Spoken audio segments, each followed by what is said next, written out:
જો ભગવાન પાસેથી સાચા હૃદયથી કંઈક માંગવામાં આવે તો ભગવાન આપણી વાત જરૂર સાંભળે છે, કોઈને કોઈ રૂપમાં આપણા સુધી મદદ જરૂર પહોંચાડે છે।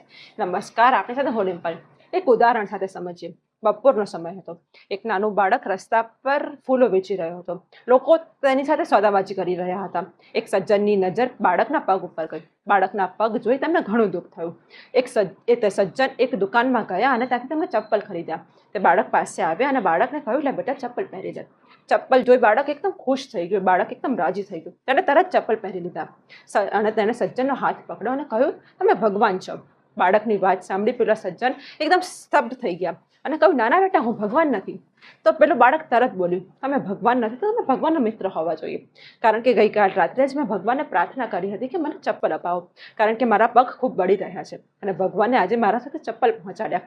બાળકની વાત સાંભળી પેલા માણસના આંખોમાં આંસુ હતા અને હોઠે પર સ્મિત હતું। માણસે વિચાર્યું કે ભગવાનના મિત્ર થવામાં પણ ક્યાં મુશ્કેલ છે, ક્યાંક વાંધો છે। જો આપણને પણ મોકો મળે કોઈની મદદ કરવાનું, સારા કર્મો કરવાનું, ભગવાનના મિત્ર બનવાનું, તો આપણે પણ તે મોકો છોડવો ન જોઈએ। ધન્યવાદ।